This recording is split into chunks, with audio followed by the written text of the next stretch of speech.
Hello' friends, আপোনালোকে চাই আছে ডিজিটেল টক্স ইউটিউব চেনেল। বন্ধু বান্ধৱীসকল, আপোনালোক সকলোৱে প্ৰায় স্মাৰ্টফোন ইউজ কৰে আৰু এই স্মাৰ্টফোন আপোনালোকৰ কাৰণে বহুতো ৰোগৰ কাৰণ হ'ব পাৰে। গতিকে আপোনালোকৰ আজিৰ ভিডিঅ'টোৰ জৰিয়তে আপোনালোকক জনাম কেনেকুৱা সাৱধানতা আপোনালোকে অৱলম্বন কৰিব লাগিব, কোনকেইটা অভ্যাস আপোনালোকে পৰিত্যাগ কৰিব লাগিব, কি কৰিব লাগিব, গোটেইখিনি তথ্য আপোনালোকক আজিৰ ভিডিঅ'টোৰ জৰিয়তে জনাবলৈ চেষ্টা কৰিম। বন্ধু বান্ধৱীসকল, স্মাৰ্টফোনৰ সঠিক ব্যৱহাৰ নিৰ্ভৰ কৰে ব্যৱহাৰকাৰীৰ সচেতনতাৰ ওপৰত। তথ্য প্ৰযুক্তিৰ এই যুগত যুগৰ লগত মিলাই চলিবলৈ স্মাৰ্টফোন অতি জৰুৰী। গতিকে ইয়াৰ সঠিক ব্যৱহাৰ আমি জানিব লাগিব। স্মাৰ্টফোনৰ তৰংগ অতি ক্ষতিকাৰক আৰু যি শেষলৈকে আপোনাৰ শাৰীৰিক অসুস্থতাৰ কাৰণ হ'ব পাৰে। আপুনি শাৰীৰিকভাৱে সুস্থ ও নিৰাপদ থকাৰ বাবে স্মাৰ্টফোনৰ সঠিক ব্যৱহাৰ সম্পৰ্কে জানি লওক।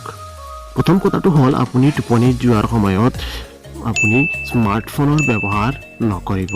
স্মাৰ্টফোন হ'ল তড়িৎ চুম্বকীয় বা ইলেক্ট্ৰমেগনেটিক যন্ত্ৰ, যিয়ে বাৰ্তা পঠায় বা গ্ৰহণ কৰে। গৱেষণাত দেখা গৈছে যে মোবাইল ফোনৰ তড়িৎ তৰংগ মস্তিষ্কৰ বাবে অতি ক্ষতিকাৰক। টোপনি যোৱাৰ আগত বহুতেই স্মাৰ্টফোন নিজৰ গাৰুৰ ওচৰত ৰাখে, ফলত এই তৰংগই সহজতে মস্তিষ্কৰ ক্ষতি কৰিব পাৰে। ইয়াৰ উপৰি স্মাৰ্টফোনৰ তৰংগই আপোনাৰ টোপনিত ব্যাঘাতো জন্মাবও পাৰে বুলিও গৱেষণাৰ ফলাফলত দেখা গৈছে।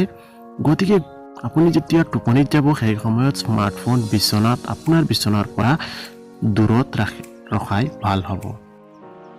আৰু যদি আপুনি আপোনাৰ বিচনাৰ কাষত ৰাখিব বিচাৰে, তেনেহ'লে আপুনি আপোনাৰ মোবাইলটো এৰোপ্লেন মোড বা ফ্লাইট মোডত ৰাখিব লাগিব। ইয়াৰ পিছত হ'ল নীলা, যিটো পোহৰ আপোনাৰ কাৰণে ক্ষতিকাৰক।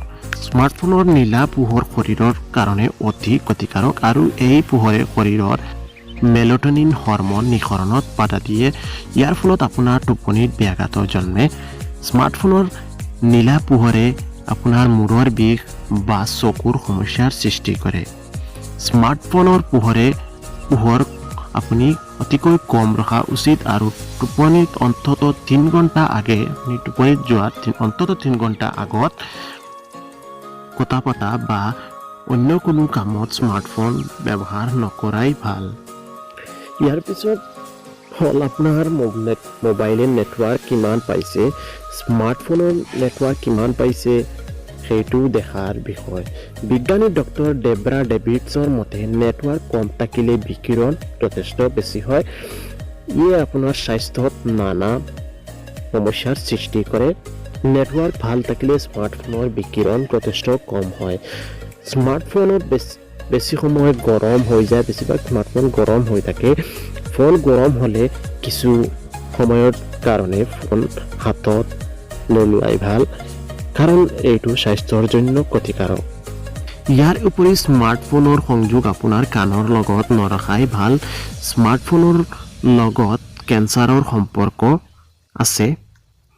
স্মাৰ্টফোনৰ যিটো সংকেত প্ৰেৰণ কৰে, তাৰ সংকেতৰ সাধাৰণত 900 MHz আৰু এই সংকেতে স্মাৰ্টফোন গৰম কৰি দিয়ে। গৰম ফোনৰ তাপমাত্ৰা শৰীৰে সহ্য কৰিব পাৰিলেও ৰেডিঅ' তৰংগৰ বিকিৰণে শৰীৰৰ কাৰণে ক্ষতিকাৰক। এই তৰংগ কেঞ্চাৰৰ কাৰণ হ'ব পাৰে। গতিকে আপোনালোকে হেডফোন লগাই কথা পাতিব পাৰে।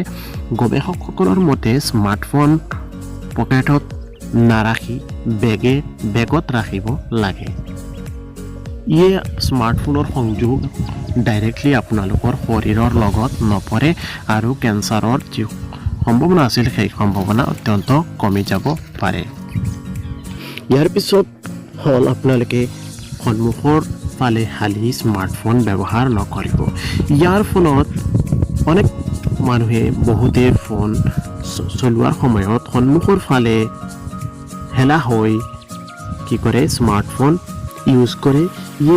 এনেকুৱা কৰিলে দীৰ্ঘক্ষণ আপুনি দীৰ্ঘস্থায়ীভাৱে এনেকুৱা কৰি থাকিলে আপোনালোকৰ মেৰুদণ্ডৰ ওপৰত যথেষ্ট চাপ পৰে। ইয়ে আপোনাৰ মেৰুদণ্ডৰ বিষ বা মেৰুদণ্ডৰ গঠনত বহুতো সমস্যা হ'ব পাৰে। গতিকে আপুনি ফোনটো এনেকুৱা ৰাখিব লাগিব যাতে আপুনি চিধা হৈ বহিব পাৰে, আপোনাৰ মেৰুদণ্ডৰ ওপৰত কোনো প্ৰভাৱ নপৰে। প্ৰযুক্তি নিৰ্ভৰতাৰ এই যুগত স্মাৰ্টফোন অবিহনে চলা যথেষ্টই কঠিন। গতিকে স্মাৰ্টফোনৰ ক্ষতিকৰ দিশবিলাক যিমানেই সম্ভৱ কিন্তু আমি সেইবিলাক এভইড কৰি চলিবই লাগিব। তেতিয়াহে আমাৰ স্বাস্থ্যৰ যি স্বাস্থ্যৰ কাৰণে যি সমস্যাৰ সৃষ্টি হ'ব আমাৰ স্বাস্থ্যত, সেইখিনিৰ পৰা আমি হাত সাৰি থাকিব পাৰিম। গতিকে এইখিনি আছিল আপোনালোকৰ বাবে কিছুমান ইনফৰমেশ্যন স্মাৰ্টফোনৰ লগত জড়িত আগবঢ়ালোঁ। আশা কৰোঁ ইয়াৰ পৰা আপোনালোক নিশ্চয় উপকৃত হ'ব আৰু ভিডিঅ'টো চাই আপোনালোকে নিশ্চয় ভাল পাব বুলি আশা কৰিলোঁ। তেনেহ'লে ভিডিঅ'টো প্লিজ লাইক কৰিব আৰু তলত এটা কমেণ্ট কৰি আপোনালোকৰ বহুমূলীয়া দিহা পৰামৰ্শবোৰ জনাবলৈ নাপাহৰিব, যাতে মই আপোনালোকৰ বাবে আৰু অধিক উৎকৃষ্ট মানদণ্ডৰ ভিডিঅ' সদায় লৈ আহিব পাৰোঁ। আৰু চেনেলটো অধিক গ্ৰ' হ'বলৈ আপোনালোকে প্লিজ ভিডিঅ'বিলাক শ্বেয়াৰ কৰিব আৰু যদি নতুনকৈ চাই আছে প্লিজ চেনেলটো ছাবস্ক্ৰাইব কৰিবলৈ একেবাৰে নাপাহৰিব। তেনেহ'লে আজিলৈ আহিছোঁ পুনৰ এটা নতুন ভিডিঅ'ত লগ পোৱাৰ আশাৰে। জয় হিন্দ, জয় আই অসম।